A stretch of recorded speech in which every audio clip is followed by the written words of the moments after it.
वंदनीय संत समाज, सत्संग प्रेमी भाइयों एवं बहनों,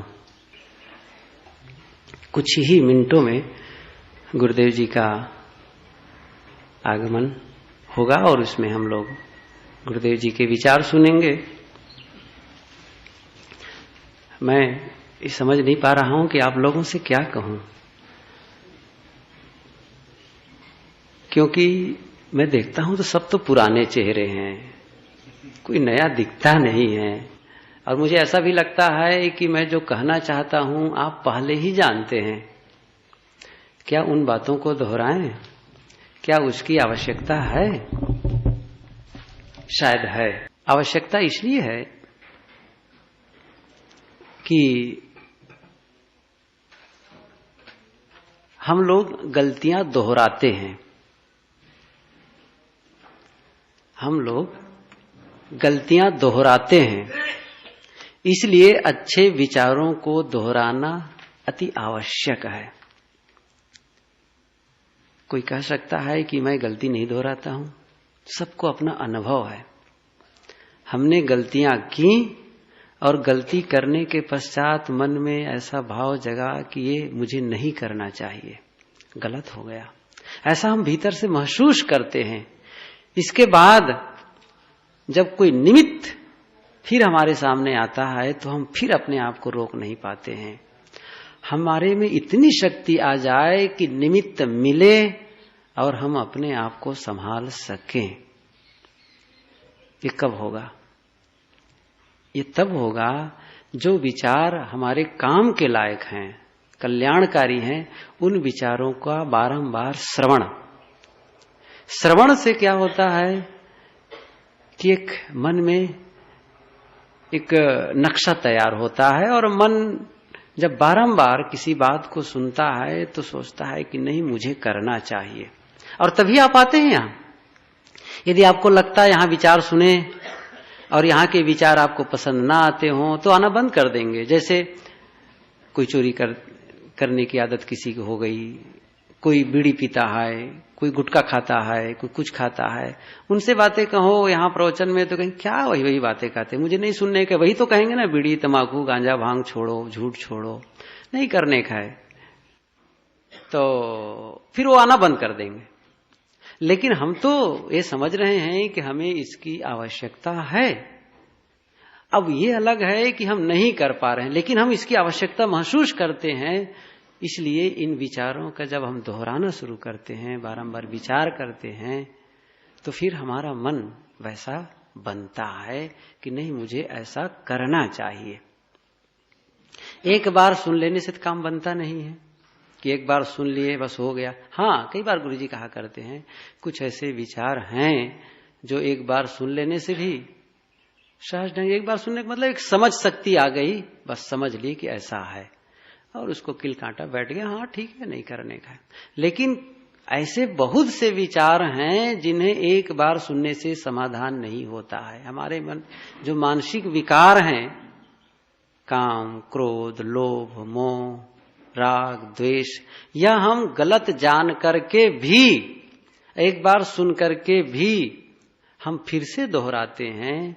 तो एक बार जानना सुनने से काम नहीं बनता है, इसलिए ऐसे विचारों को बारंबार सुनना पड़ता है और ऐसे लोगों से बराबर मिलना पड़ता है जो जैसा हम बनना चाहते हैं वैसा कोई है तो, क्योंकि उससे प्रत्यक्ष रूप से हम उनसे प्रभावित होते हैं और एक प्रेरणा मिलती है कि जब वो कर गए ऐसा काम तो हम भी करेंगे।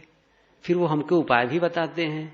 इसलिए पुराने विचार हमें आवश्यक है, बारंबार सुनना चाहिए।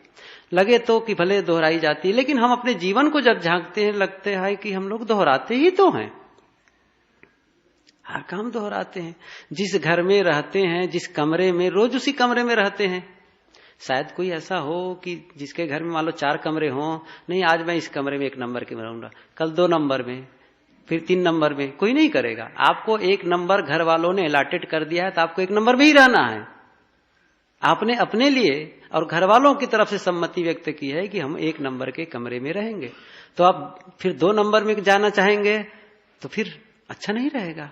रोज उसी कमरे में रहते हैं, परिवार के वही लोग तो रोज हैं जो मिलते हैं, माता पिता वही हैं, पत्नी वही है, बच्चे वही हैं, तो क्या उनको बदलते रहेंगे? नहीं, व्यवहार वही करने का है, कहां बदलते हैं? भोजन वही करना है रोज रोज, धंधा वही, उसी ऑफिस में रोज जाकर बैठना है, उसी विद्यालय में रोज विद्यार्थी पढ़ता है, वही मास्टर रोज आकर के पढ़ाता है। क्यों? इसलिए वो सब काम करते हैं कि हम समझते हैं कि इसको नहीं करेंगे तो न जीवन चलेगा, न हमारा व्यवहार हो पाएगा। वो आवश्यक समझते हैं।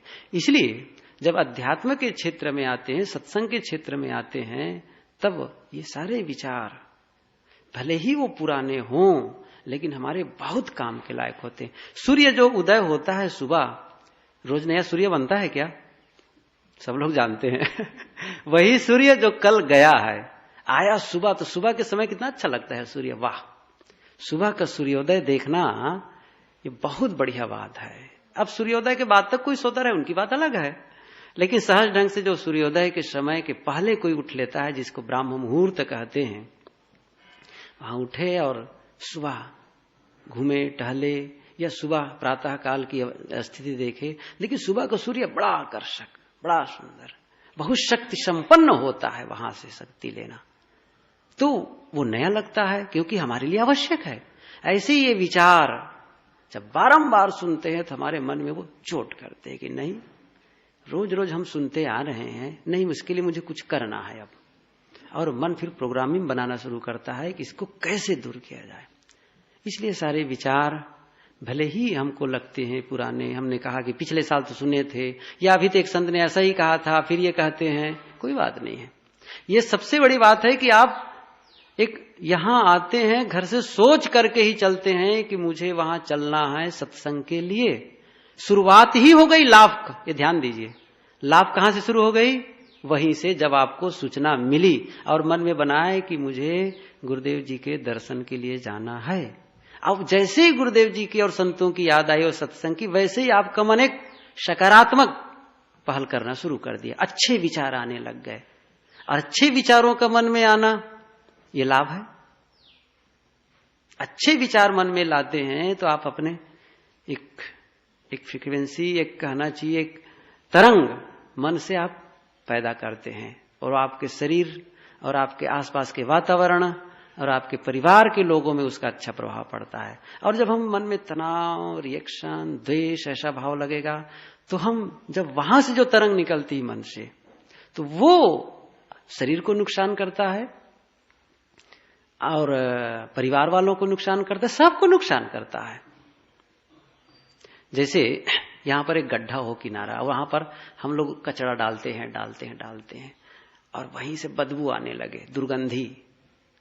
तो कहां से? गंदगी से। एक ही है गड्ढा, लेकिन सब प्रभावित उससे।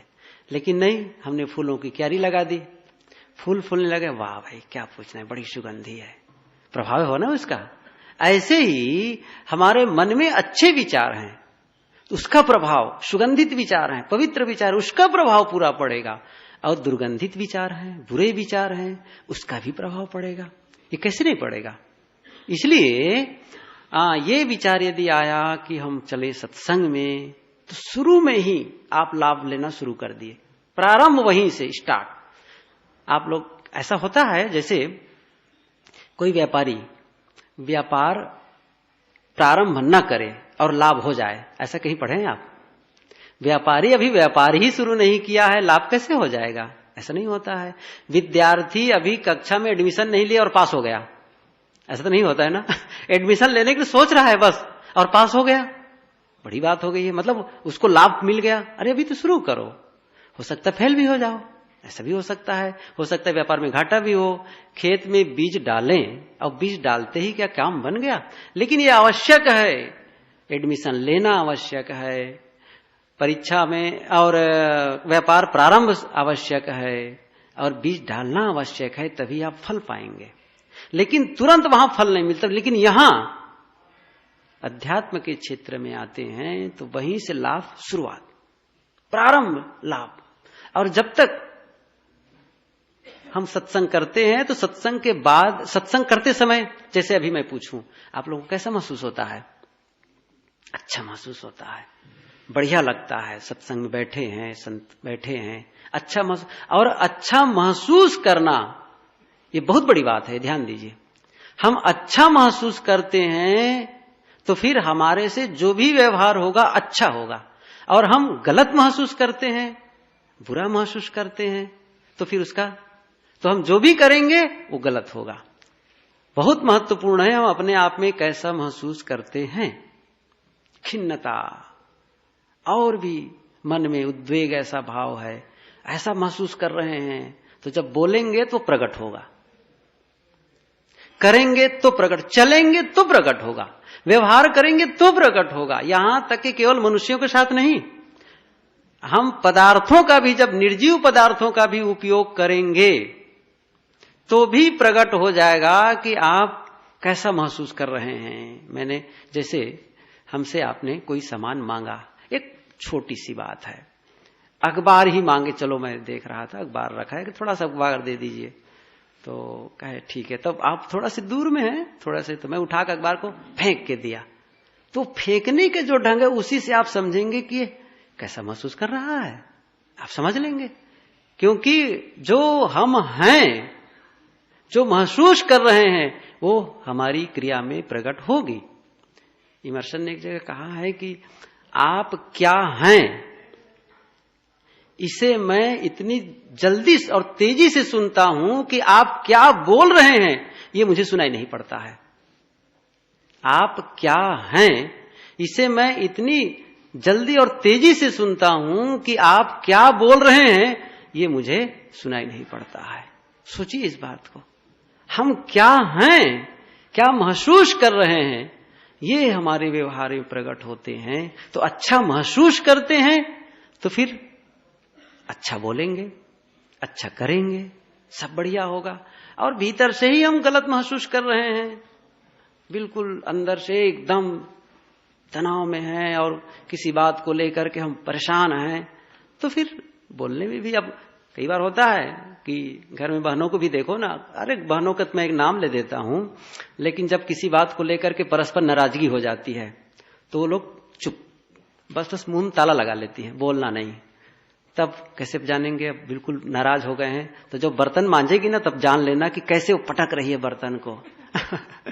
फाटक भी खोलेंगे, खड़ाक से फाटक खोलना है, तब समझो फाटक को दुख नहीं देना चाहती है, फाटक को पटक करके बताना चाहती कि हम तुमसे नाराज हैं, हमसे ख्याल करो, हमारी कुछ मांग है, हम कुछ चाहते हैं, हमारी तरफ ध्यान नहीं दे रहे हो। तो वो फाटक पटक करके, बर्तन को पटक करके, और नहीं ज्यादा को छोटा बच्चा मार दिया तड़ से गाल में, अब बच्चा बिल्कुल निर्दोष बेचारा खेल के आ रहा है, मस्त हंसते हंसते मार दिया उसको चट से। अब समझा कि मैं क्या करूं, मैं तो गलती नहीं की है, माँ ने क्यों मारा, बड़ा अद्भुत। तो ये स्थिति आती है, क्यों? गलत महसूस कर रहे थे, अच्छा महसूस नहीं कर रहे थे। और अच्छा महसूस कर रहे हैं, आप ख्याल करिए, अच्छा महसूस भीतर से आह्लादित है, और बच्चे से कोई गलती हो गई तो कोई बात नहीं बेटा, चलेगा, ऐसा आप कहेंगे? अरे ठीक है, तो चलते रहता है।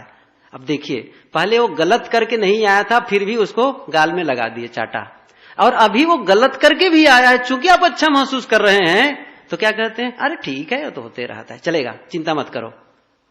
अब देखिए अपने भीतर जो हमारा महसूस होना है, तो मैं तो ये कहना चाहता था कि हम सुने कि सत्संग में जाना है, ये जाना ही मन में आया, और हम अच्छे विचार, हम मन से एक अच्छी तरंग, एक अच्छा एक वेव छोड़ना शुरू कर दिए। बढ़िया। अभी वहां गया था बड़ौदा के आगे एक जगह, तो वहीं रहा, तो सत्संग के पहले ही मैं चला गया था। सत्संग जिस दिन होना था उसके 2 दिन पहले,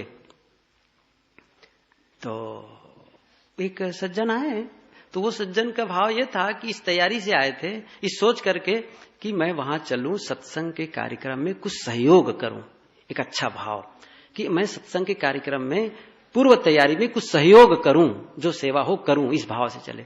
तो वहां जब आए तो पता चला कि मेरे लिए कि वो आए हैं, तो कहे अच्छा। जब बैठे तो फिर बातचीत होने लगी, तो कुछ देर के बाद कहते मैं तो नहीं जाना था कि आप आए होंगे, और यूं ही आया था सहयोग के, लेकिन बड़ा अच्छा हुआ आपसे मिलना हो गया।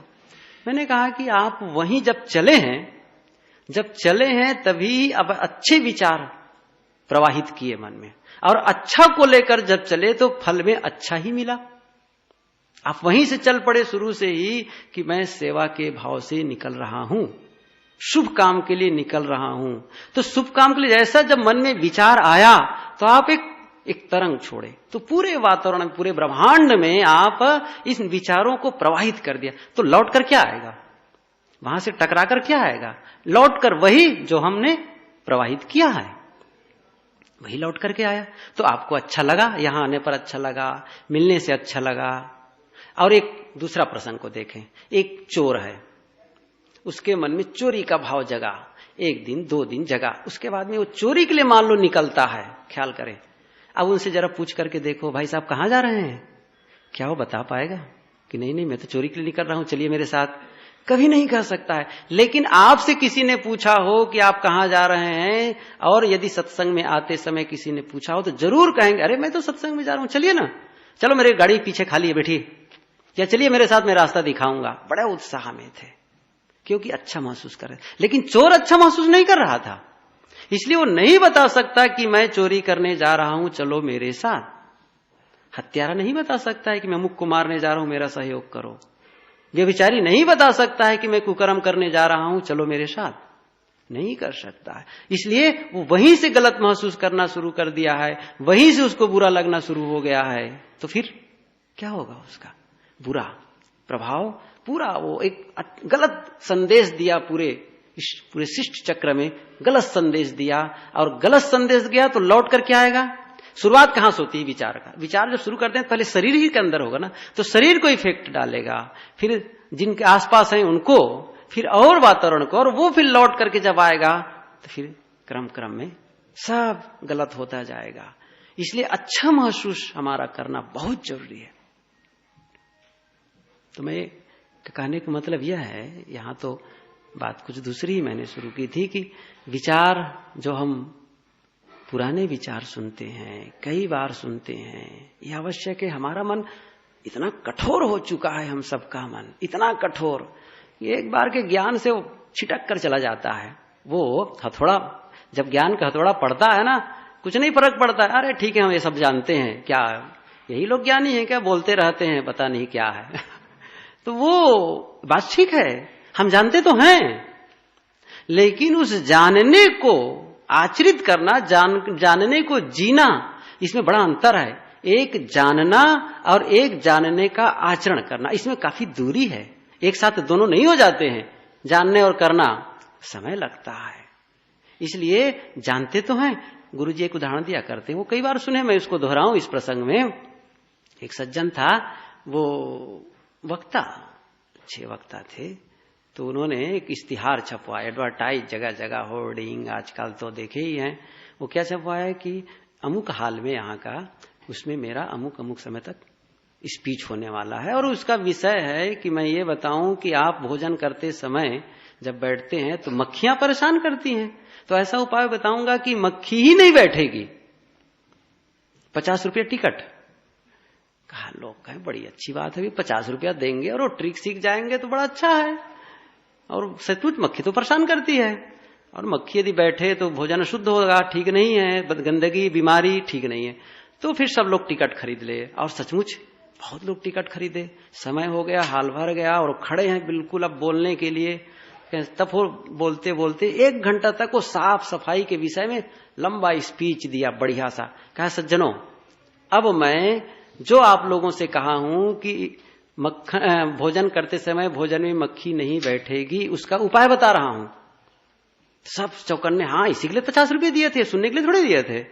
तो सब तैयार, अब क्या बता रहे हैं जरा सुने। तो उन्होंने कहा, देखिए, दाहिने हाथ से भोजन करते हैं, बायां हाथ खाली रहता है, तो बाएं हाथ में आप रुमाल लेकर के भोजन को ऊपर हिकालते रहिए। तो कह रहे थे हम लोग जानते ही हैं पहले से, क्या इसी बता रहे हो। तो उन्होंने कहा, जानते तो हैं, करते कितने लोग थे बताइए। जानते तो थे, लेकिन करते कितने लोग थे। तो हम सब जानते तो हैं बहुत, अब करने में मन लगाना है। ये आवश्यक है कि हम करना शुरू करें। और मैंने कहा ना कि हमारा मन इतना कठोर है कि एक बार सुनने से वो प्रभावित नहीं होता है, कई बार उसको ठोकते हैं। तो बदलता है, धीरे से कन्वर्ट होता है। तो जो मन आज हमें तकलीफ दे रहा है, दुख दे रहा है और दुख का वातावरण बना रहा है, जब उसको हम ज्ञान के हथौड़े से ठोकते हैं तब थोड़ा उसमें परिवर्तन आता है। थोड़ा थोड़ा परिवर्तन आते आते फिर एक समय आता है कि वह मन अब दुख देने वाला नहीं होता है, फिर वह हमको सुख देने वाला हो जाता है। कबीर साहब की एक पंक्ति है कि पहले यह मन काग था, करता जीवन घात, अब तो मन हंसा भया, मोती चुन चुन खात। साहब किस ऊंचाई पर उठे थे और कितनी गहरी बात वो कहते हैं बहुत सरल शब्दों में भी कि पहले मन यह काग था, करता जीवन घात। ये जीवन को नुकसान कर रहा था, दुखी कर रहा था यह मन कौवा बन करके। लेकिन अब तो जब सत्संग का प्रभाव पड़ा और सत्संग में रहते रहते मेरे मन की दशा बदल गई, बिल्कुल उसमें परिवर्तन आ गया। तब क्या हुआ, अब तो मन हंसा भया और मोती चुन चुन खात। मोती चुनने का मतलब ज्ञान की बातों को चुन चुन करके खाता है। ये मन की दशा हमारी हो जाती है। तो इस स्थिति में अपने आप को लाना है, तो इसके लिए न जाने कितनी बार सुनना पड़ेगा, न जाने कितनी बार इनका प्रयोग करना पड़ेगा। इसलिए हमें सुनना है, कैसे बदलना है। एक उदाहरण, अनेकों बार ये उदाहरण दोहराए जा चुके हैं, मैं इस प्रसंग में फिर से पुनरावृत्ति की चिंता किए बिना इसको दोहराना चाहता हूं। जैसे एक लोह खंड छोटा से इतना बड़ा ले लें, उस लोह खंड को जब हम पानी में रखते हैं, लोहे के टुकड़े को, लोखंड का जो छोटा सा टुकड़ा है, तो पानी में वो डूब जाता है, उसका वजन अधिक होने के नाते। तब उसको क्या करते हैं, तो पानी में डूब जाता है। चलो इसको ठीक है, तो इसको ले लिए, लोहार के पास ले गए। तो लोहार को कहते हैं देखो इस लोहे का बड़ा सा बाटका बना दो, कटोरा। तो लोहार क्या करता है, उसको गरमाता है और गरमा करके फिर हथौड़ा से ठोकता है निहाई पर रख करके। कितने बार ठोकता है, गिनो, गिनने मत बैठो, बस ठोकते रहे। ठोकता है खूब, एक बड़ा सा आकृति दे करके उसको फिर वो ढाल देता है वाटका के रूप में, बड़ा सा। नानी तपेली कह लो ना आप लोग, नानी तपेली बना दिया। चलो फिर उसको क्या किए, अब वही ना उस लोहे में कुछ मिलाया गया, ना उस लोहे से कुछ निकाला गया। फिर क्या हुआ, जब पानी पर रखते हैं उसको, तब क्या स्थिति होती है, अब समझ गए होंगे। वह लोहे का टुकड़ा जो पानी में डूब रहा था, अब जब पानी पर रखते हैं तो वो पानी में तैरने लगता है, बिल्कुल तैरने लगता है। और इतना ही नहीं, उस पर कुछ जैसे कागज का टुकड़ा रख दें, घास के टुकड़े रख दें, तो उसको भी साथ साथ तो तैराता है। क्यों, तैरने वाला ही तो तैराएगा, तैरना सीख गया है वो। यही दशा हम लोगों, हमारे मन की है, जो संसार में डुबा रहा था अभी तक के, हमें परेशान कर रहा था। अब साधना का संबंध किए, साधना करना शुरू किए, सत्संग का संबंध हुआ, साधना शुरू किए। अब वही मन जो हमको तकलीफ दे रहा था, वो अब हमको आराम देने लगा, उससे अच्छे काम होने लगे। सदगुरु कबीर ने कहा है कि नित उठ नौवा नाव चढ़तु है, बेरही बेरा बोरे हो। नित उठी नौवा नाव चढ़तु है, बेरही बेरा बोरे हो। ये नाव जो मन रूपी नाविक है, इस शरीर रूपी नाव पर सवार होता है और बार बार डुबाता है। जीवन यात्रा शुरू करता है, सुबह उठे, होता क्या है, न जाने कितनी बार हम तमाम विकारों में उलझते जाते हैं। तो ये विकारों में उलझना, बुरा महसूस करना, ये डूबना है। फिर उसको निकालते हैं, फिर चलते हैं, कई बार डूबता है। तो ये हमारे लिए ठीक नहीं। लेकिन अब यह मन जो हमको डुबा रहा था, वह तैराने वाला हो गया। कर विचार विकार परिहरी तरण तारण सोए, कहीं कबीर भगवंत भजु नर दुतिया और न कोय। कर विचार, साहब कहते हैं विचार करो और विकारों का परित्याग करो। विचार कब करेंगे, जब सुनते हैं।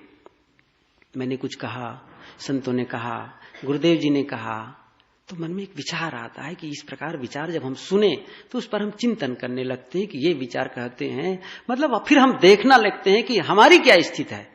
जो हम विचार सुनते हैं, उस विचार के आधार पर अपने आप का अवलोकन जब करते हैं, मैं किस स्टेज पर हूं, मेरी क्या दशा है।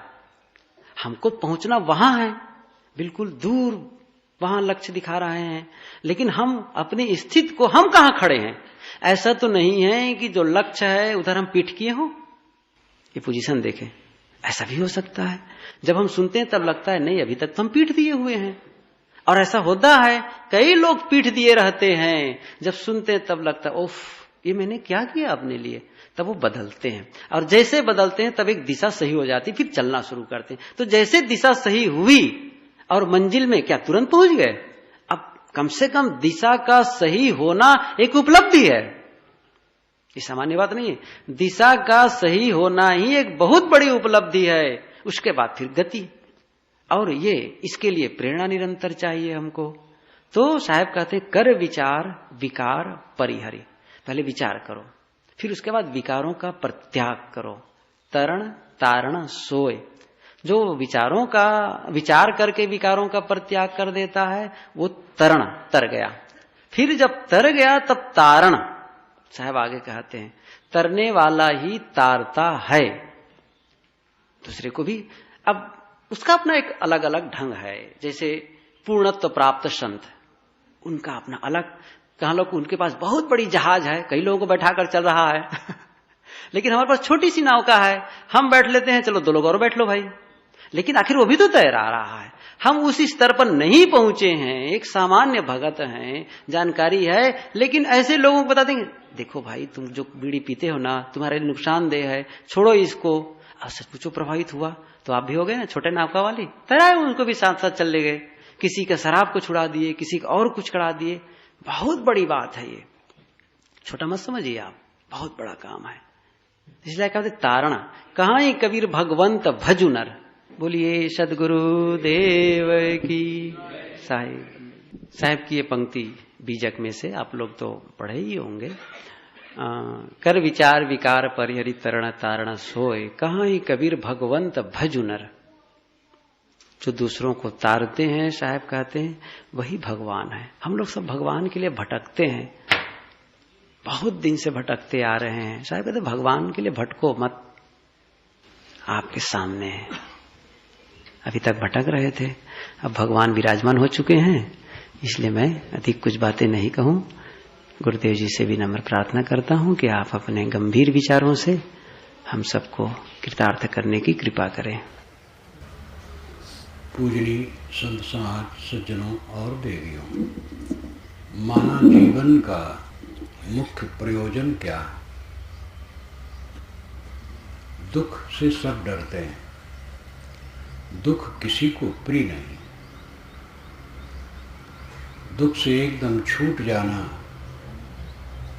मानव जीवन का उद्देश्य है।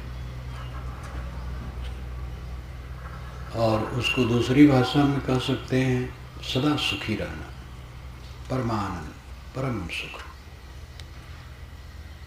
भय रहित सुख। दुनिया का सारा सुख भय सहित है। सुख तो क्या है? सुख का भ्रम है और दुख का भोग है। दुनिया में सबसे बड़ा सुख मानते हैं स्त्री पुरुष के संबंध जनित काम भोग को, जो सबसे बड़ा दुख है। सारा दुख उसी से निकलता है, सारी परतंत्रता, सारी पीड़ा उसी से निकलती है। गृहस्थ के लिए केवल 1-2 संतान के लिए उसका संयोग है। प्रकृति क्या बताती है? गर्भाधान। गायों के बीच में बैल रहता है, कामातुर नहीं रहता है, बना रहेगा, चरेगा, कामातुर नहीं होगा। जो गाय गर्भाधान चाहेगी उसको गर्भाधान करा देगा। बात करने तो उनमें शक्ति नहीं है, लेकिन संकेत काफी है। जो गर्भाधान चाहती है गाय, बैल समझ जाता है और गर्भाधान कर देता है। बस लंपट नहीं, आदमी लंपट है। केवल गर्भाधान नहीं, वो दाल भात समझता है और अपने को छीन करता है। शरीर, मन, बुद्धि, ज्ञान, विवेक सब कुछ छीन करता है। स्वाद सुख है और स्वाद के वशी बहुत रोग हैं। प्रागवशात भी रोग होते हैं स्वाद के अलावा भी असंयम का परिणाम होता है रोग। लेकिन स्वाद के चक्कर में बहुत रोग होते हैं। भोजन एक दवाई है, लेकिन दवाई हम नहीं समझते। भारतवर्ष धर्म प्रधान देश, लेकिन यहाँ जिप चटोरी बहुत है। हमारे ही पास चीन देश है, उबला हुआ सब खाते हैं। हमारे यहाँ उबाल करके रख दो तो लोग कहेंगे क्या तमाशा, हम जानवर हैं। छौंक बघार तो चाहिए ही, मिर्च मसाला बहुत चाहिए। सब्जी में तेल तैरता रहे, दाल लाल लाल रहे। एकदम रोग का घर लोग कर देते। खाने में संयम नहीं है। जीभ में जो स्वाद की शक्ति है ग्रहण करने की, वो प्रकृति का सुंदर विधान है। अगर स्वाद की शक्ति, स्वाद ग्रहण करने की शक्ति जीभ में न होती तो पता नहीं हम क्या खा जाते और पीछे पेट में खराबी होती। लेकिन स्वाद ग्रहण करने की शक्ति होने से जैसे हम जीभ पर रखते हैं वो बता देती है और हम सावधान हो जाते हैं। इसके लिए चरखरा लगा, मीठा लगा तो उसको जम करके खाने के लिए नहीं है। स्पर्श, गंध, रूप, आँख से देख करके हमें काम करना है, पढ़ना लिखना है, चलना है, इसलिए आँखें हैं। देख देख करके लुभाने के लिए नहीं। सबसे ज़्यादा आकर्षण स्त्री को पुरुष की देह में और पुरुष को स्त्री की देह में। और दोनों की देह क्या है? चाम का थैला है, हड्डी का कंकाल है, अंदर में मांस, रक्त, टट्टी पेशाब भरी है। उद्वेगों का घर है। सब देहधारी उद्वेगित हैं। जो स्वयं उद्वेगित हैं, स्वयं कचड़े के पिंड हैं, उनमें जुड़ करके तुम्हें सुख मिलेगा निर्भय। विश्लेषण करो। जो स्वयं दुखी है, उसमें मिल करके आपको स्त्री सुख कहाँ मिलेगा? स्त्री दुखी है, पुरुष दुखी है, दोनों मिल करके दुख बढ़ेगा, घटेगा तो नहीं। एक आदमी बोर हो रहा था, बैठा बैठा बोर हो रहा था, निकला, दूसरा आ गया, यार बहुत बोर हो रहा हूँ। दोनों ताश खेलने लगे, अब डबल बोर हो गए। डबल बोर तो और दुख देगा। फिर ताश नहीं खेलने पाओगे तो बेचैन हो जाओगे। अपनी बोरियत मिटाने के लिए ताश खेलना शुरू किया और ताश खेलने में बोरियत की एक अलग आदत बन गई। अब उसको ना कर पाओ तो बेचैन रहोगे। इंद्रियों को उत्तेजित करने में आनंद की कल्पना कर ली गई और उत्तेजित करके अपने को छीन दिया गया। मन को उत्तेजित करना, क्रोध, काम, लोभ, मोह, इसी में सुख की कल्पना है और ये भयंकर दुख लाते हैं। दुनिया का सुख झूठा है। साहिब ने कहा, झूठे सुख को सुख कहे, मानत है मनमोद, जगत चवैना काल का, कुछ मुख में कुछ गोद। झूठे सुख को सुख कहता है और मन में खुश होता है। जगत तो काल का चबैना है। काल ने कुछ को अपने मुट्ठी में रख करके मुख में डाल लिया और कुछ गोद में रखे खाना चाहता है।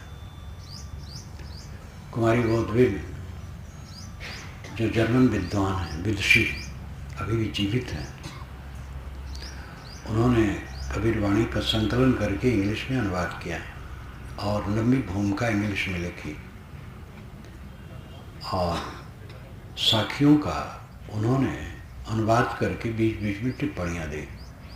इस साखी की टिप्पणी में उन्होंने लिखा, एकदम भावुक हो गई हो, कि भारतीय परंपरा नहीं, विश्व की परंपरा में इस विषय में इतनी जोरवाणी किसी की नहीं। झूठे सुख को सुख कहे, मानत है मन मोद, जगत चबैना काल का, कुछ मुख में कुछ गोद। जगत काल का चबैना है। काल सबको पीस रहा है। समस्त निर्मित वस्तुएं निरंतर बदलती हैं और उन्हीं में हमें सुख की कल्पना है। कैसे सुख होगा? सुख, अनंत सुख, निर्भय सुख, अखंड सुख की हमें कल्पना है। क्यों? क्योंकि जो मेरा स्वरूप है वो दुखहीन है, और दूसरी भाषा में कह सकते हो सुख का सागर है, आनंद का सागर है, शांति का सागर है। बोध नहीं है, समझ नहीं है। देह बुद्धि है। हम समझते हैं देह मेरी है या देह मैं। देहाभिमान, और देहाभिमान में काम वासना। देह जवान, सुंदर, बलवान है तो इसका फल क्या है? काम भोग। ये बुद्धि। देह के सौंदर्य, बलवत्ता और सब प्रकार की सुंदर व्यवस्था का परिणाम काम भोग है। ये अविद्या वृत्ति में परिलक्षित होती है, और जितना आदमी उसमें डूबता है उतना अपने से दूर होता जाता है। दूसरे में लोभोगे, अपने से दूर होगे। शरीर द्वैत है, विषय द्वैत है, सारा प्रपंच द्वैत है, और द्वैत में दूसरे में हमें आकर्षण, मोह है, आसक्ति है। यही हमारे पतन का खास कारण है। मोटी बुद्धि से हम देख सकते हैं, किसी की गाड़ी को देख के ललचा गए तो हमारा पतन हो गया। हम छोटे हो गए, गाड़ी बड़ी हो गई। किसी का मकान देख के ललचा गए, हमारा पतन हो गया। किसी का पद और प्रतिष्ठा देख के ललचा गए तो हमारा पतन हो गया। किसी की देह की चिकनी चमड़ी देख करके लोभा गए तो हमारा पतन हो गया। जहाँ जहाँ हम ललचाए हमारा पतन हुआ, और पतन में दुख के सिवा क्या? दुख पतन है और पतन दुख है। ललचा जाना ही दुख है। ललचा जाने ही से तो गर्ज है। ललचाए तो गर्ज, और गर्ज है तो इसका मतलब दुख। स्वरूप का ज्ञान नहीं है। भारतीय परंपरा में आत्मज्ञान जीवन का परम उद्देश्य निर्धारित हुआ, ऋषियों ने निर्धारित किया। सद्गुरु कबीर का तो उसी पर पूरा जोर है। वेदों में कर्म कांड है। प्राकृतिक शक्तियों को देवी देवता मान करके उनकी उपासना है। ज़्यादातर देवता मान करके उपासना है, और उनसे धन भोग की कामना है। लेकिन बीच बीच में जहाँ अध्यात्म ज्ञान की बात आई है, तीर की तरह मार्मिक है। उस पुराकाल में वैदिक ऋषि जब आत्मज्ञान की बात कहते हैं तो एकदम तीखी, परोक्ष नहीं अपरोक्ष की बात कहते हैं। आगे चल करके उपनिषदों में तो इस पर खूब जोर हुआ। उपनिषदों में अपरोक्ष ब्रह्म, आत्मा के विषय में विचार किया गया। परोक्ष ब्रह्म की भी कल्पना है, लेकिन वेदांती लोग भी परोक्ष ब्रह्म को महत्व नहीं देते हैं, अपरोक्ष ब्रह्म को महत्व देते हैं। परोक्ष ब्रह्म का मतलब है कोई ब्रह्म है जो दुनिया को चला रहा है। अपरोक्ष ब्रह्म मैं स्वयं हूँ, अपने में लौट आओ। भाषा कुछ हो, साहब यही कहते हैं, जो तू चाहे मुझको छाड़ सकल की आश, मुझे ही ऐसा हुए रहो सब सुख तेरे पास। अगर तुम मुझे चाहते हो तो मेरे समान निष्काम बन जाओ। जैसे मैं निष्काम हूँ वैसे तुम भी निष्काम हो जाओ, बस सब सुख तुम्हारे पास है। गृहस्थ लोग कह सकते हैं, देवियाँ कह सकती हैं, हम निष्काम हो जाएं तो गृहस्थी कैसे चलेगी? यही भ्रम है। निष्काम हो जाओ तो गृहस्थी बहुत सुंदर चलेगी। सकाम होने से गृहस्थी बिगड़ती है। सकाम होगे तो अपने बच्चे के लिए, अपनी पत्नी के लिए जाना चाहोगे, तो भाई के लिए, भयो के लिए, भाभी के लिए, भतीजे के लिए ख्याल नहीं रहेगा और बिगड़ेगा। और निष्काम रहोगे तो परिवार भर के प्रति एक दृष्टि रहेगी, तो बिगड़ेगा नहीं। कामना ही में सब बिगड़ता है। दशरथ ने कामना में ही बिगाड़ दिया। उनके मन में कामना थी कि राम का राज्य हो, भरत का ना हो, और शर्त थी भरत का राज्य हो। ये आम जनता नहीं जानती है। रामायण रहस्य में मैंने लिखा है कि चित्रकूट में जब राम और भरत की बहस चल रही थी, गोस्वामी जी ने तो बहस नहीं करवाया है, उन्होंने तो कोमल कर दिया। राम कहते हैं भरत जो तुम कहो मैं करूं, भरत कहते हैं आपकी जो इच्छा हो वो करें। लेकिन वाल्मीकि रामायण में ऐसा नहीं, वहाँ तो पूरी बहस है, तर्क है, वकालत है। बारंबार भरत बताते हैं कि आपको चलना चाहिए, राम कहते हैं मैं नहीं चलना चाहिए। और इस पर इतना बढ़िया तर्क है, क्या पूछना। रामायण रहस्य में मैंने ये सब लिखा है। जब सभी तर्क से भरत हार गए, तब वो प्रागवेशन पर बैठ गए, आमरण अनशन। उन्होंने सुमंत से कहा कि चटाई कुछ ला करके इस चौकी पर, मिट्टी की बेदी थी, इस पर बिछा दो, मैं इस पर बैठूंगा, आमरण अनशन करूंगा। प्रागवेशन, आमरण अनशन। राम जब तक न लौटेंगे मैं अनशन करके ही प्राण छोड़ दूंगा। सुमंत को उठने की हिम्मत नहीं हुई राम के विरुद्ध, तो स्वयं एक चटाई पड़ी थी उसको उठा लेके लाए और बैठ गए।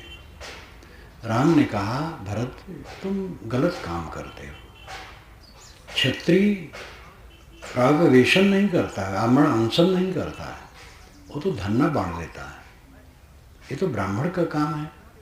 गांधी जी ब्राह्मण थे, वे प्रागवेशन करते थे, उपवास ठान देते थे, जन्मे कहीं भी हों। गांधी जी ब्राह्मण थे, बहुत ऊंचे ख्याल के थे। तो राम ने कहा भरत तुम गलत करते हो, क्षत्रिय धन्ना बाण उठाता है, आमरण अनशन नहीं करता अपनी बात मनवाने के लिए।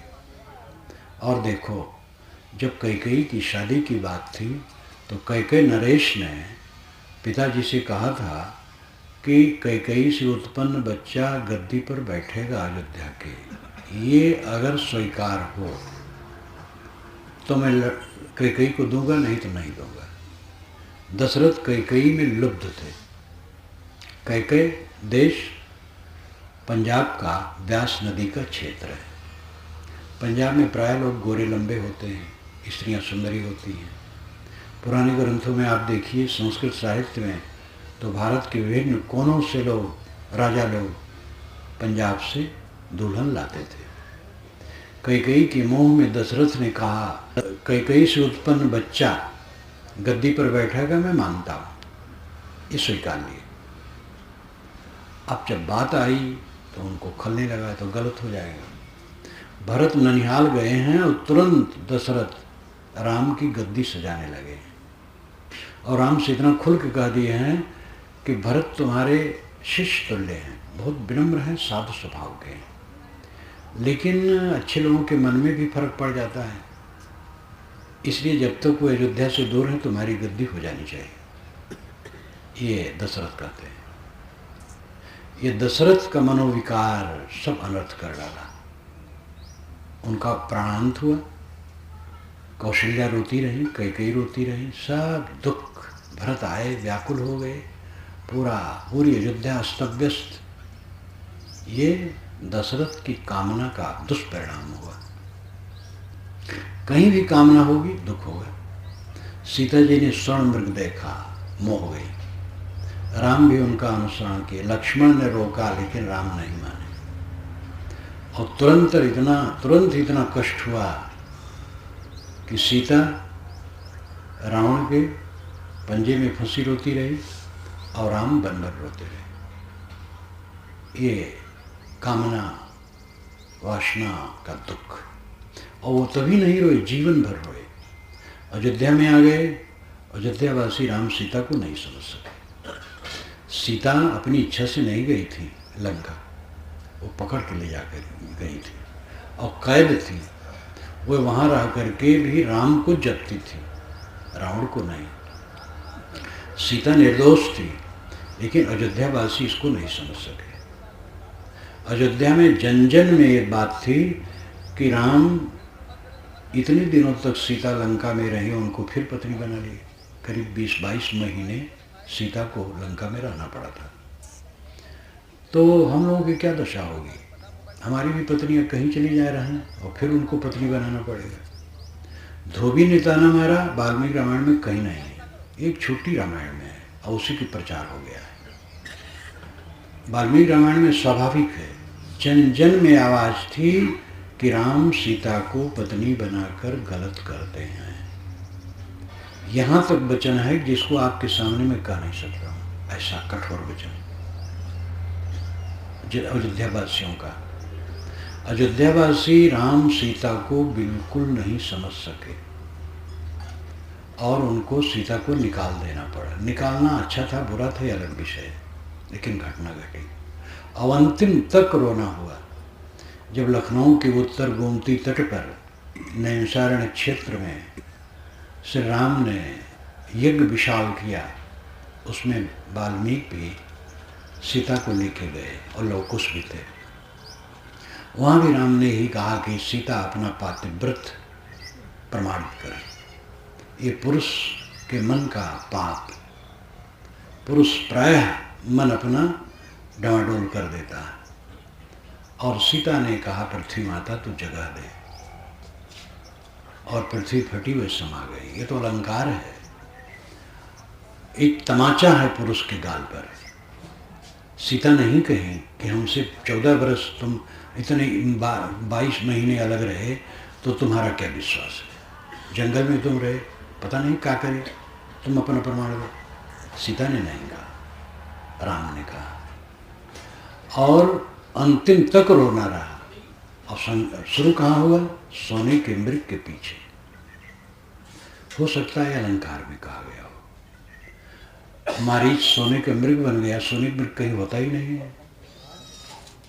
मैंने रामायण रहस्य में लिखा है कि अगर सीता का हरण हुआ किसी दूसरे ढंग से, जैसा लिखा वैसा नहीं हुआ है, क्योंकि उसमें 4-5 घंटे का समय है। और मारीच ने कहा है हा सीते हा लक्ष्मण, तो ये दोनों सुन लिए हैं। इसका मतलब है एक आध फरलांग पर है। 4 घंटे की सामग्री वहाँ कैसे हो सकती है? तो हो सकता है यह रूपक में लिखा गया हो, सीताराम सोने के मृग में न मोहे। लेकिन हम लोग तो सब सोने के मृग में मोहे हैं, सब के सब मोहे। और उसी का फल है कि जो भटक रहे हैं, और सोने का मृग कहीं नहीं। वाल्मीकि ने तो नहीं कहा, वेद व्यास ने महाभारत में कहा। उन्होंने राम को क्षमा नहीं किया। जब एक बार युधिष्ठिर जुआ में सब हार गए, द्रौपदी को भी अपने को भी, द्रौपदी रोने लगी। धृतराष्ट्र ने सब लौटा दिया कि मैं क्षमा करता हूँ बेटी, जाओ तुम अपने राज में जाओ। चल दिए। दुशासन आकर के कहा दुर्योधन से, बुढ़वा सब बिगाड़ दिया। धृतराष्ट्र बूढ़े थे, उसने कहा बुढ़वा सब बिगाड़ दिया। संस्कृत भाषा में है, लेकिन मैं हिंदी में कहता हूँ बुढ़वा सब बिगाड़ दिया। कि क्या हुआ? कहे सब लौटा दिया। दुर्योधन उलझ गया और धृतराष्ट्र के पास कहा पिताजी आपने सब दे दिया, ये बहुत गलत किया, फिर से बुलाइए, हम फिर जुआ खेलेंगे। धृतराष्ट्र की बुद्धि पिचिर वाली, वो भी स्थिर नहीं रहते थे। फिर नौकर भेज दिए। और युधिष्ठिर की बुद्धि क्या कहें? युधिष्ठिर जैसे महापुरुष को भला बुरा कहना अच्छा नहीं है, लेकिन आप लोग समझ ही रहे हैं कि तुरंत वे लौट पड़े जुआ खेलने लिए। कोई जरूरी नहीं थी जुआ खेलने, कोई प्रतिबंधित नहीं थे, लेकिन लौट पड़े। एक बार सब हार गए, सारी दुर्गत सभा में हो गई है, लेकिन युधिष्ठिर फिर जुआ खेलने के लिए लौट पड़े। तब उसी का उदाहरण देते हुए वेद व्यास ने कहा असंभवे हेममेश जंतोष तथापि रामो लुलभे मृगाय प्रायः समासन्न पराभवाणाम धियो विपर्जस तत्रा भवन्ति। सोने का मृग होना असंभव है, लेकिन राम जैसे महापुरुष भी उसमें लुभा गए। सच है, जब पतन का दिन आता है तब बुद्धि बिगड़ जाती है। तो वो घटना घटी कि नहीं पता नहीं। हम लोग तो साफ है कि सोने के मृग के पीछे दौड़ रहे हैं, और सोने का मृग कहीं नहीं है। सुख के पीछे भाग रहे हैं, विषयों में सुख है, पदार्थों में सुख है। मान प्रतिष्ठा में सुख है, स्त्री पुरुष के देहों में सुख है, बिल्डिंग में सुख है, कार में सुख है। बिल्डिंग कार काम की चीज है, उसका उपयोग करो, सुख नहीं है। सुख होता तो बिल्डिंग में रह करके सेठ लोग दुखी क्यों रहते? बड़े बड़े स्वामी, बड़ा ऐश्वर्य है, साधना नहीं है तो दुखी है। तो सुख के पीछे हम भाग रहे हैं। सुख सोने का मृग है। पदार्थों में सुख है, ये सोने का मृग है जो कहीं नहीं है, और उसके पीछे हम भाग रहे हैं। क्योंकि सुख का सागर जो स्वयं आत्मा है उसको हम नहीं समझते हैं। आप सुख के सागर हैं, अनंत आनंद के खजाना, शांत के सागर हैं। अपने को पहचाने। आपका स्वरूप दिव्य है, निर्मल है, शुद्ध है, चैतन्य है, ज्ञान स्वरूप है। आप देह नहीं है। देह तो ये मिट्टी का खोल है, कूड़े कचड़े का पुंज है। हम सब एक एक टोकरी कचरा लेके बैठे, और क्या बैठे? बड़े सेठ हैं, बड़े स्वामी हैं, बड़े नेता हैं। तथ्यता क्या है? एक एक टोकरी कचरा लेके बैठे हैं। शरीर एक एक टोकरी कचरा है, और ये व्यवहार है। सेठ होना, नेता होना, स्वामी होना, ये व्यवहार है। उसमें कुछ दम नहीं है, सेवा है। सेठ है वो सेवा करे, नेता है सेवा करे, स्वामी जी है सेवा करे। वो सेवा की जगह है, वो कोई महत्व की चीज नहीं। सेठ होना कोई महत्व की चीज नहीं। बड़ा कबाड़ी है सेठ। कई बार आपसे मैं कहता हूँ, ये घटना घटी थी अयोध्या के पास। अयोध्या एक कस्बा में था, तो एक भक्त आए एक सज्जन को मिलाने के लिए। उन्होंने कहा, साहब ये बड़े सेठ हैं। तो मैंने कहा, हाँ ये बड़े कबाड़ी हैं। तो मुझे घूर करके वो ताकने लगे। तो मैंने बताया कि आपके पास मकान बड़ा होगा, इसलिए ईटा सीमेंट का कबाड़ ज़्यादा होगा। आपके घर में नोटों का कबाड़, बर्तन का कबाड़, फर्नीचर का कबाड़, कपड़े कबाड़ ज़्यादा होगा, इसलिए आप बड़े कबाड़ी हैं। तो हंसने लगे, कहीं महाराज आप सच कहते हैं। सेठ है, बड़ा कबाड़ी है, और छोटे कबाड़ी है। एक कबाड़ का लेकर के तो हम लोग घूम रहे हैं, शरीर कबाड़। ये सब कबाड़ है। हीरा मोती परम तत्व राम, वो ज्योतित आत्मा।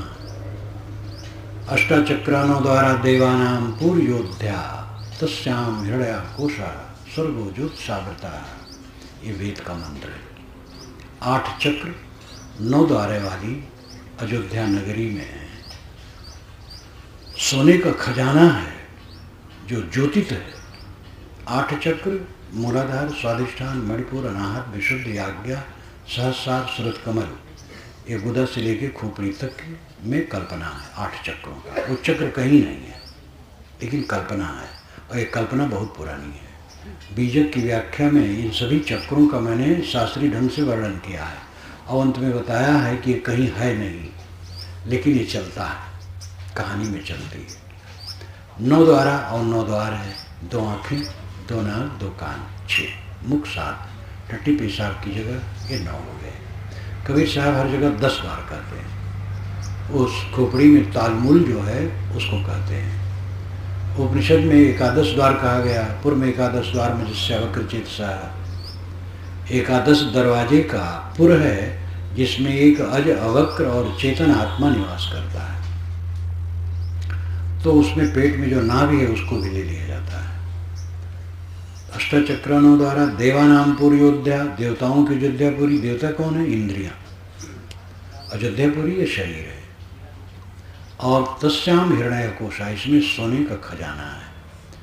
स्वर्गो ज्योतिषावृता है, ज्योति से आवृत है, जगमगा रहा है, और इसी में स्वर्ग है। कितना अलंकार पूर्व वर्णन है। आपका शरीर अयोध्या नगरी है। अयोध्या पहले थी कि नहीं, ये वेद मंत्र में पहले आया है कि वहाँ आया है तो पता नहीं, लेकिन अयोध्या शब्द आया है। आपका शरीर अयोध्या नगरी है, इसमें आत्मा राम है, और वो ज्योतित खजाना है। अपने को न समझ करके हम बिलबिला रहे हैं, हर जगह दुखी दुखी दुखी दुखी। निर्धन दुखी, धनवान दुखी, अविद्वान दुखी, विद्वान दुखी, सामान्य व्यक्ति दुखी, ऊंचे पद पर प्रतिष्ठित व्यक्ति दुखी, सब दुखी। संसारी दुखी, स्वामी लोग भी दुखी। अगर साधना नहीं करते तो स्वामी होने से काम नहीं बनेगा। कपड़ा रंगने से या सफ़ेद पहन लेने से क्या होगा? नखरा बनाए राम न मिले हैं, कबीर साहब ने कहा। ये नखरा बनाने से राम नहीं मिलेगा। तो जो अपने को नहीं शोधेगा, आत्मा का परिचय नहीं करेगा, अपना अखंड खजाना ज्योतित आत्मा, जिसको आप ब्रह्म कह सकते, अल्लाह कह सकते, गॉड कह सकते, राम तो कबीर साहब ने राम कहा खूब, वह आपका अस्तित्व है, आपका आत्मा है, दुखहीन है। उसको न समझ करके बाहरी विषयों में हम डूबे हैं, इसलिए दुख पर दुख भोगते हैं और सुख खोजते हैं। सोने का मृग खोज रहे हैं, विषयों में सुख खोज रहे हैं, पत्नी में सुख है, पति में सुख है, लड़के में सुख है, पद में सुख है, प्रतिष्ठा में सुख है, और मठ मंदिर के सजाओ में सुख है। बाहरी तरफ साधु गृहस्थ, साधु भी साधना में नहीं है तो वो भी भटका हुआ है। आत्मबोध आत्मशोध में नहीं, वो सब भटके हुए हैं और सब सुख खोज रहे हैं बाहर। सोने का मृग खोज रहे हैं और सोने का मृग कहीं नहीं है, सुख खोज रहे हैं और सुख कहीं नहीं है। लोहा है, सोना है, हीरा है, पत्थर है, कोयला है, कपड़े लगते हैं, बर्तन है, मशीनें हैं, किताबें हैं, सुख भी कहीं है। अहमदाबाद तो बड़ा सहारा है। जो सेठ लोग हैं 10-20 लाख रुपए लेकर के दुकानों पर जा करके पूछें, 1 तोला सुख मिल जाए, 10 लाख रुपया कोई ले ले, सुख कहीं नहीं है। सुख नाम की वस्तु दुनिया में कहीं है ही नहीं, और उसी के पीछे सब पागल है। यही सोने का मृग है जो असंभव है।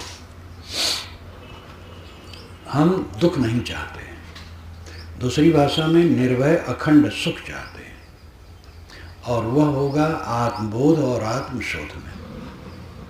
अपने आत्मा का बोध प्राप्त करो, अपने को शोधो, अपने को पहचानो। इंद्रियों की झरोखे से हम संसार को देखते हैं। संसार विदेश है। अमरपुर ले चलो मोर सजना, बचपन में मैंने देवियों के मुख से गाते सुना था, कबीर पंथ नहीं सुना था। लेकिन कबीर की वाणी ऐसी घुसी चारों तरफ। 18-17 वर्ष की उम्र तक तो मैं कबीर पंथ सुना ही नहीं था, लेकिन कबीर भजन बचपन से सुनता था, माता की गोद में सुनता था। माता गाती थी और उन्हीं माताओं की आवाज में मैंने सुना, अमरपुर ले चलो मोर सजना, अरे मेरे सजना मुझे अमरपुर ले चलो। ये संसार मर है, यहाँ सब क्षणभंगुर है। कितना आनंद मानो, थोड़े दिन में रोना है। संत लाओत्से ने लिखा है 3 घटना अंत में घटनी है, अकिंचनता, अकेलापन और असमर्थता। लाओत्से की पुस्तक पर मेरा भाष्य है, यहाँ पता नहीं पुस्तकें तो होंगी नहीं शायद, आई हैं। अच्छा, उन्होंने कहा है अकिंचनता, अकेलापन और असमर्थता, ये 3 घटना जीवन में घटना है। एक बहुत बड़ा पूंजीपति है, बहुत बड़ा नेता है, बहुत बड़ा स्वामी है, बूढ़ा है, असमर्थ, खाट में पड़ा है, अब वो अकेला है। कोई नौकर चाकर सेवक होगा, कुछ पानी दाना दे देता होगा, अकेला पड़ा है।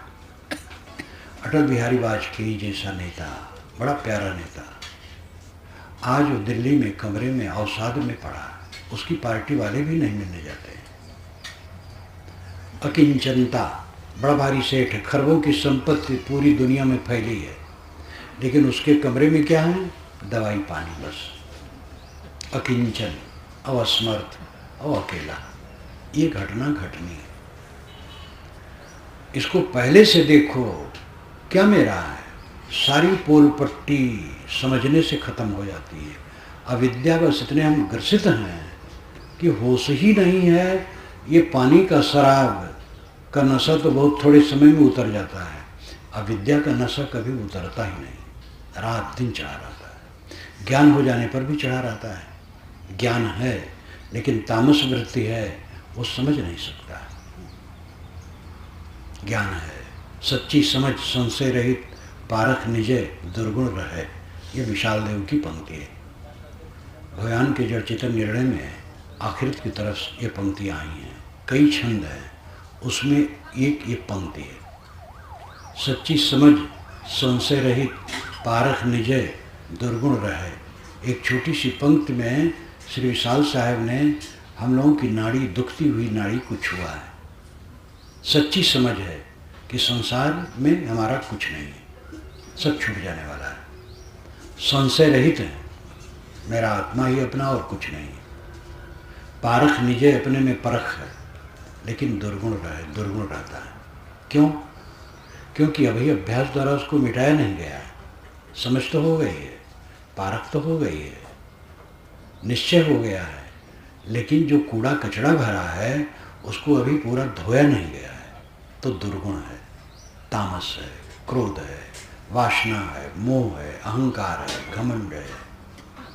काला सर्प शरीर में खाइन सब जग छाए, बिरले तेजन बाँचे हैं राम ही बचे बिचारे।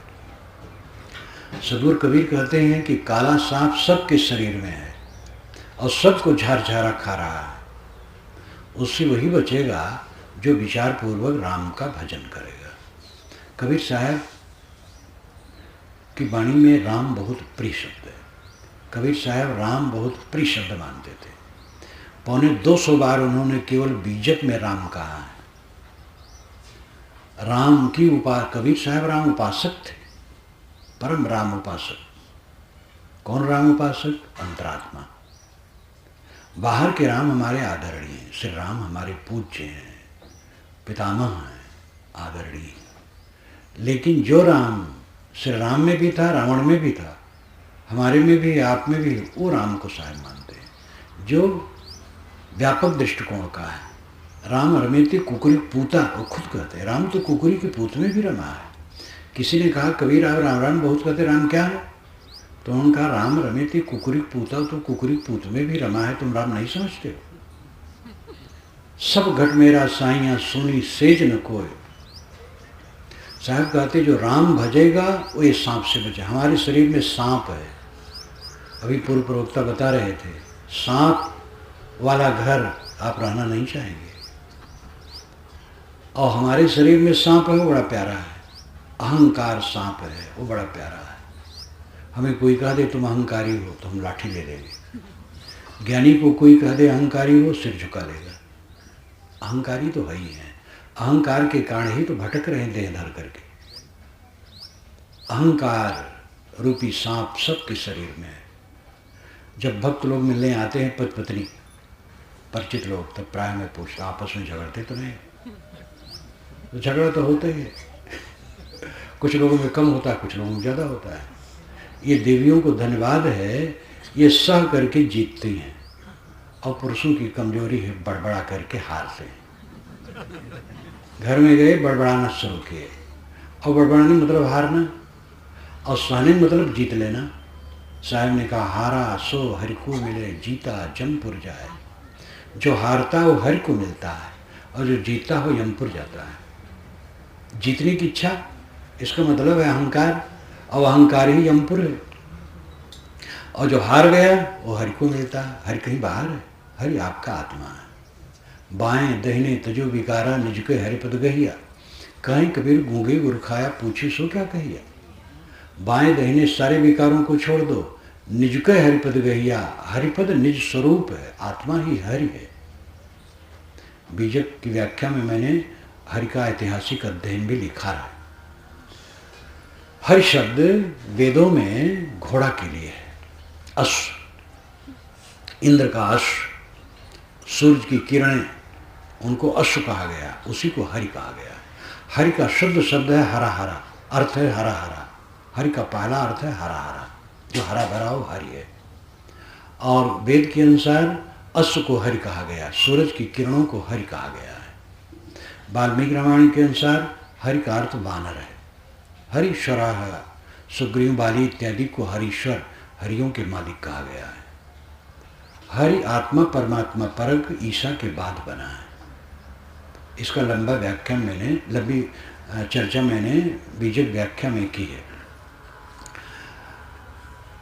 कबीर साहब जब अपनी वाणी बोल रहे थे, उससे 1000 वर्ष पहले हरि शब्द आत्मा परमात्मा परक बन गया था, इसलिए उन्होंने हरि शब्द लिया। और राम शब्द उसके 500 वर्ष पहले परमात्मा परक बन गया था। तो राम शब्द भी उन्होंने लिया, राम बहुत लिया, हरि सारंग पाणी रघुराई तक लिया। वैष्णव भक्त संत उनके साथ लगे रहते थे। एक वैष्णव ने कहा महाराज रघुनाथ कब मिलेंगे? तो उन्होंने नहीं कहा कि नहीं मिलेंगे, उन्होंने कहा सहज समाधि उन्मुन जागे सहज मिले रघुराई। सहज समाधि लग गई, उन्मुन जग गई, तो सहज ही रघुनाथ मिल गए। ये सकारात्मक सत्य का प्रतिपादन है। सहज समाधि का अर्थ है सारे संकल्प शांत हो गए, शुद्ध चेतन मात्र सहज अपना अस्तित्व है और उसमें आत्मा स्थित हो गया। उन्मुन जगना, दुनिया से वितृष्णा हो जाना, दुनिया नश्वर है, रहने वाली नहीं, मेरे साथ नहीं, इस प्रकार संसारिकता से वितृष्णा हो जाना। तो जब सहज समाधि लग जाएगी और उन्मुन जग जाएगी, साहब ने कहा सहज मिले रघुनाथ सहज मिल गए। यही रघुनाथ का मिलना है। दुनिया से उदास हो जाओ और अंतर्मुख हो जाओ, अंतर में अपना आत्मा ही रघुनाथ है। तो कबीर साहब ने राम शब्द बहुत कहा। काला सर्प शरीर में खाइन सब जग जाए, जगत के सारे लोगों के शरीर में काला सांप है, सबको खा रहा है। उससे वही बचेगा जो विचार पूर्वक राम का भजन करेगा, जो समझेगा मैं राम रूप हूं, मैं ब्रह्म रूप हूं, परमात्मा हूं, शुद्ध बुद्ध हूं, निर्मल हूं। जो ये समझेगा वो दुख से मुक्त होगा। एक है परोक्ष में परमात्मा, परमात्मा अलग है, मैं अलग हूं। उसकी उपासना से मुझे आनंद होगा, ये उपासना है। दूसरी उपासना है परमात्मा अलग नहीं, परमात्मा मेरा अपना स्वरूप है। ये उपासना की दो विधियां मुख्य हैं, एक परोक्ष उपासना, एक अपरोक्ष उपासना। समय से इसकी चर्चा की जाएगी। अभी तो इतना ही है कि जो असली परमात्मा है वो आपका अस्तित्व है। ऋषियों ने यही कहा है, वेदों में यही कहा गया है। 6 शास्त्रों में कहीं ईश्वर के दर्शन की बात नहीं आई है। ईश्वर से मिलना हो, दर्शन होना है। ये जो महापुरुषों को भगवान मान लिया गया, दुनिया भर का मालिक, और उनसे मिलने की बेताबी है, एक भावुकता के अलावा क्या है? जो शरीर छोड़ दे वो कहाँ मिलेंगे? उनके शरीर के कण भी कहीं नहीं मिलेंगे। उनकी हड्डियाँ सड़ करके हजारों वर्ष पूर्व, सैकड़ों वर्ष पूर्व समाप्त हो गई हैं, कैसे मिलेंगे? कबीर साहब से मिलने के लिए भी आजकल बेताब हैं लोग। एक भक्त ने एक शहर में कहा, बड़े शहर में, कलकत्ता में, वो अपने घर ले जा रहा था। वो गाड़ी पर आगे बैठा था, मैं पीछे बैठा था। और पुरानी घटना है, उस समय वो बुजुर्ग था और मेरा शरीर जवान था। तो उसने कहा साहब मैं कबीर साहब का दर्शन किया। मैंने कहा मैं तो तुम्हारे दर्शन से कृतार्थ हो गया। तो वो मेरे ऊपर उलझ गया। वो बूढ़ा था, मेरे विचारों को जानता था, मेरे विचारों से कुटकुटा रहा था। तो उलझना उसका अधिकार था क्योंकि बुजुर्ग था। मैंने कहा भाई तुम कबीर साहब दर्शन किए, मैं तो तुम्हारा दर्शन पा करके कृतार्थ हूँ, मुझे ऐसा नहीं कबीर साहब दर्शन होंगे। तो भावुक लोग कबीर से मिलना चाहते हैं, श्री राम से मिलना चाहते हैं, श्री कृष्ण से मिलना चाहते हैं, शिव और विष्णु से मिलना चाहते हैं। ये सब बेकार की बातें हैं। जितने देहधारी शरीर छोड़ते हैं उनके शरीर के कण तत्व मिल जाते हैं। अब आत्मा अपने कर्म के अनुसार गति पाती है। कोई किससे क्या मिलेगा? अपने से मिलो। अपने से मिलना नहीं चाहते हो जो सत्यता है, और बाहर मिलना चाहते हो जो बिल्कुल झूठ है। मिलते मिलते तो आज तक दुर्गति हो गई है। ये मिल मिल के दुर्गति हुई है। ये चाहिए, वो चाहिए, वो चाहिए, वो चाहिए। मिलना बंद कर दो, फिर देखो अखंड खजाना मिल जाए। मिलना बंद करना, आँखों को बंद कर लो, कानों को बंद कर लो, सब इंद्रियों को बंद कर लो, मन को शांत कर दो, निर्विकल्प हो जाओ, फिर अपने से मिल गए। चश्म बंदो, गोश बंदो, लपि बंद, गर्नबीनी सर्रेहल बरमन बखन। रूमी साहब ने कहा आंखों बंद कर लो, होठों को बंद कर लो और कानों को बंद कर लो, फिर इतने पर सत्य के दर्शन न हो तो मेरा मजाक उड़ाना। साहब ने कहा समझ बूझ जड़ हो रहे, बल तुझ निर्बल हो, कहाँ कबीर तासंद का पला न पकड़े कोई। जो समझ बूझ करके जड़ हो गया, अनाड़ी बन गया और सारे अहंकार को छोड़ करके निर्मानी हो गया, उसको कोई पकड़ नहीं सकता। इस दुनिया में परम सुख के लिए मरना पड़ेगा। और मरना हमें प्रिय नहीं है। मरने का नाम लो सब चौंक जाते हैं, जबकि मरना पक्का है। मरने के पहले मरना होगा। अहंकार को मारना ही मरना है, और इसी से अमरता की प्राप्ति होती है। हमारे में दो मैं है, एक झूठ में, एक सच में। शरीर ये झूठ में है, और इसका नाम झूठ में है, अभिलाष। गुरुदेव ने नाम रख दिया, काल्पनिक है। वो सच नहीं है, मेरा स्वरूप नहीं है। ये शरीर भी मेरा स्वरूप नहीं है, ये झूठ में है। और ये झूठ में सब समय सच होके खड़ा रहता है। इसलिए सच में हम स्थित नहीं होते हैं। सच में क्या है? शुद्ध चेतन, मेरा अस्तित्व, जो मेरा अपना होना है, चेतन है, वही शुद्ध मैं है, वही असली मैं है। ये नकली मैं मरे बिना असली मैं में कोई स्थित नहीं हो सकता है। नाम रूप का अध्यास पूरा छोड़े बिना स्वरूप स्थित नहीं हो सकती है। इस चीज को समझें। आपका परमात्मा, आपका ब्रह्म, आपका खुदा, आपका गॉड, आपका अल्लाह, आपका राम, आपका अस्तित्व है। स्वरूप ज्ञान यही बताता है। धर्म साहब ने क्या कहा? परम सिद्धांत वेदों का बताकर आत्मा मुझको। हे गुरुदेव, वेदों का परम सिद्धांत आत्मा का ज्ञान है, आत्मा का बोध है। उसको बता करके हमारा बेड़ा पार कर दीजिए। सारे शास्त्रों और सब का निचोड़ है आत्मज्ञान, आत्मशोध, आत्मबोध, आत्मस्थित। आप क्यों दरिद्र हैं? आप बादशाह से बादशाह हैं, सम्राट, स्वराट। सम्राट का मतलब सबका राजा, स्वराट का मतलब अपना राजा। आप अपना राजा हैं, सबके राजा हैं। अपने को पहचानें, अपने को पाएं, दुखहीन हो। सारे दुखों का अंत वही है। व्यवहार का काम करना है, खाना पीना, लेना देना, बर्ताव करना, काम धंधा करना। जो जिस श्रेणी में है परिश्रमी रहें, निकम्मे न रहें, परिश्रमी रहें, गतिशील रहें। लेकिन अपने को पहचानें। आप कमाते क्यों हैं? खाने के लिए। खाते क्यों हैं? जीने के लिए। जीते क्यों हैं? इसका पता नहीं। क्या जीवन है? कमा रहे हैं, खा रहे हैं, जी रहे हैं, जीने में रो रहे हैं। रोना रोना रोना, आंसू बहा के रोना कम है, लेकिन अंदर अंदर रोना। सब रो रहे हैं। शिकायत शिकायत शिकायत, पत्नी की शिकायत, पति की शिकायत, भाई की शिकायत, गुरु की शिकायत, शिष्य की शिकायत, गुरु भाई की शिकायत, पड़ोसी की शिकायत। शिकायत शिकायत में हम रो रहे हैं। और जो चाहते हैं वो मिल नहीं रहा। मिलेगा नहीं, क्योंकि आप झूठ चाहते हैं, सोने का मिर्च चाहते हैं, वो कभी मिलेगा नहीं। और जो सच है उस पर दृष्टि नहीं है। तो मैंने आपसे कहा था कि जीवन का फल है आत्मबोध, आत्मशोध, आत्मशांति। उसको समझने की चेष्टा करें, यही जीवन की सार्थकता होगी। मैं अपनी वाणी को विराम देता हूँ।